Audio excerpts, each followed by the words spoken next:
this episode, I will speak about how to manage money wise. It's a simple process and a simple habits that anyone can be able to master. You must remember that managing your money needs you to have the right habits in place. You need to have the right mindset. You need also to understand that you are capable of managing your money well. You are capable of getting out of debt. You are capable of being able to use your money fruitfully.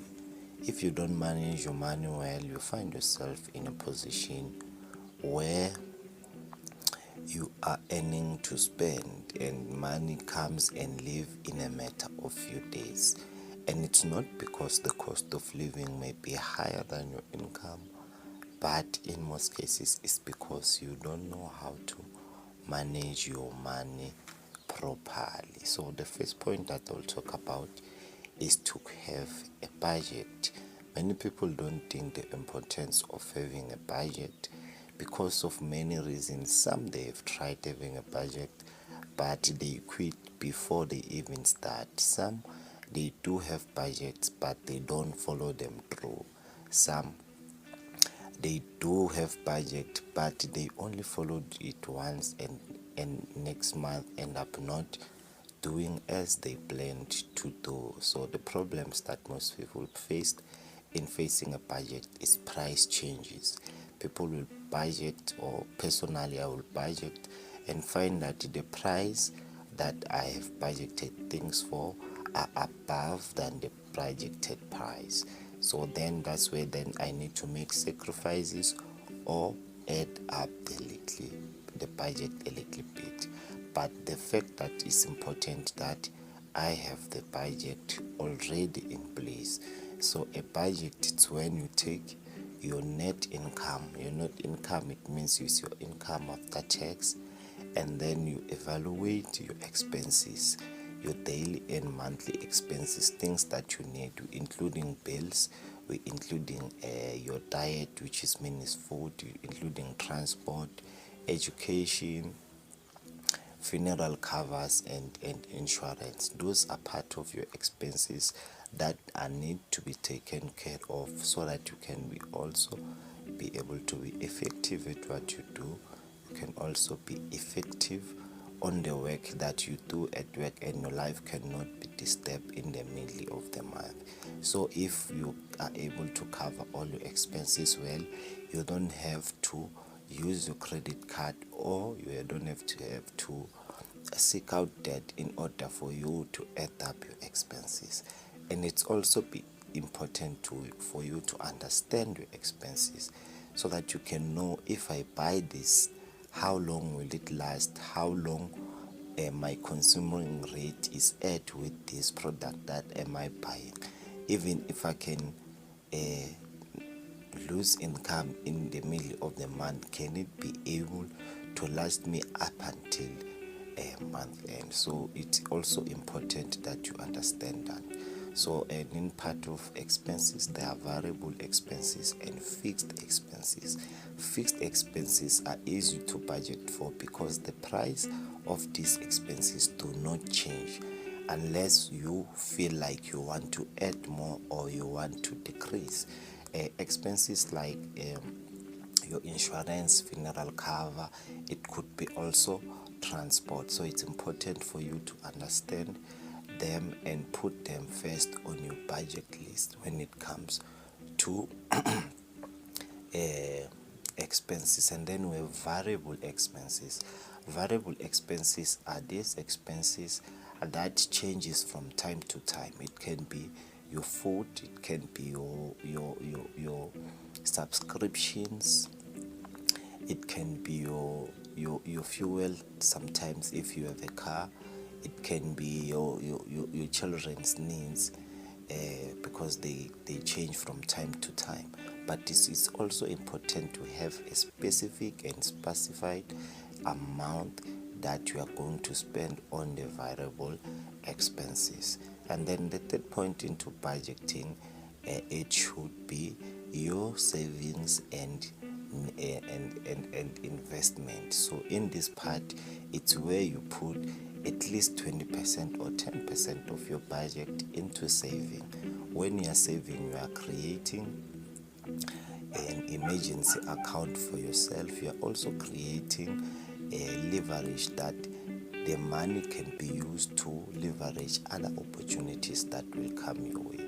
And also with investing is when you put the money away by buying assets or buying shares, depending on the amount that you earn and depending on the availability of the amount you have.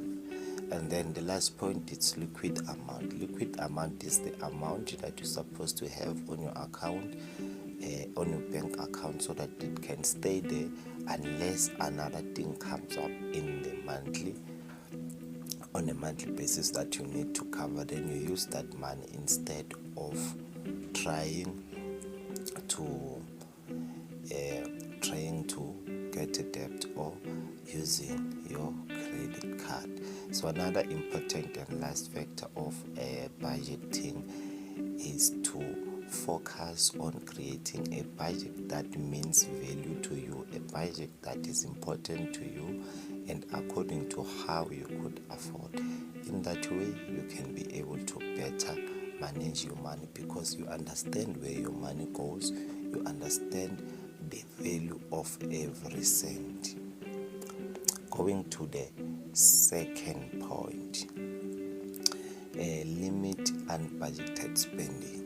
In most cases that make people to not follow the budget, it's unbudgeted spending.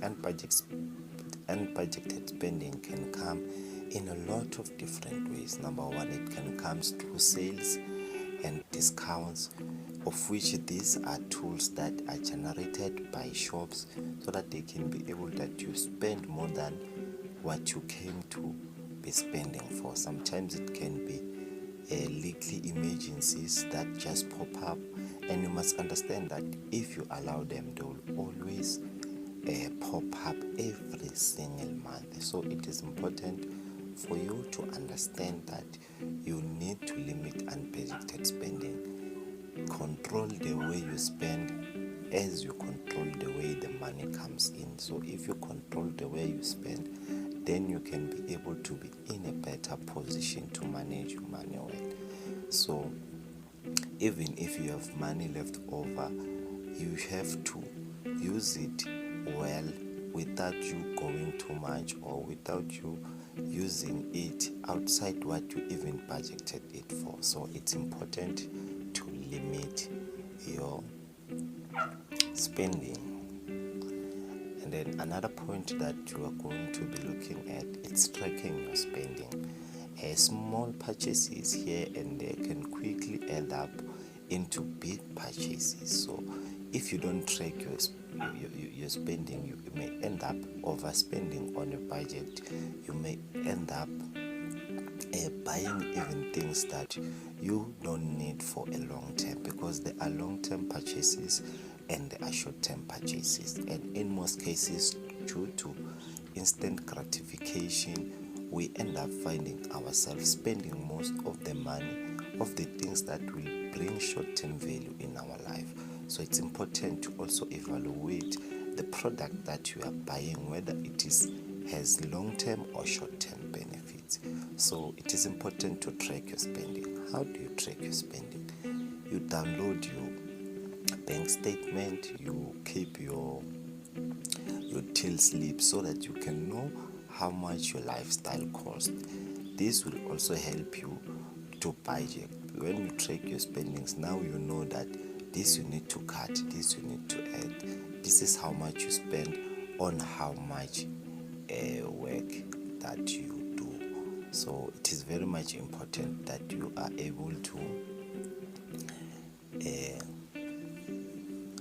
track your spending so that you can be able to see when your money goes. goes, because most people find themselves in a position where they don't understand where their money goes, because they don't track their spendings. They don't know how much they spend on food, they don't know how much they spend on clothing, they don't know how much they spend even on petrol, because they just spend over when the money comes in.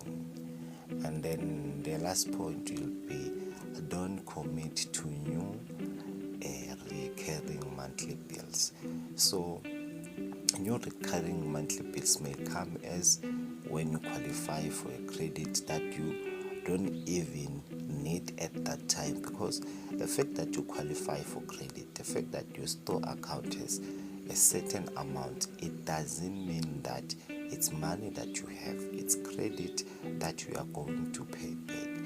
So you need to use it in a way that it doesn't end up affecting your budget. And there are also other new recurring monthly bills that comes from time to time, where you find yourself having to add on your budget so that you can be able to cover these monthly bills.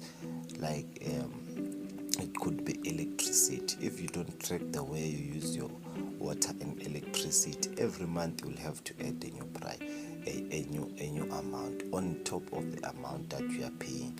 Your car and petrol, your lifestyle in terms of entertainment. So there are many things that would contribute to this. So before I conclude, let me add just this last extra bonus point. You need to escape the Mali Ufigeleni syndrome. So this syndrome is when that whenever you receive money, you want to spend it as quickly as you have it, and then you want to spend it all as long as you have it, and then you want to also buy certain things that you don't need at that current moment, just because you have money, and then you saw that thing, then you find yourself buying. Thank you for listening up until this far. Don't forget to check other content that we share on this platform. Don't also forget to leave a comment. If there is something you don't understand, you can leave the comment. If there is something you want me to add, you can leave the comment. Not podcast, better money habits.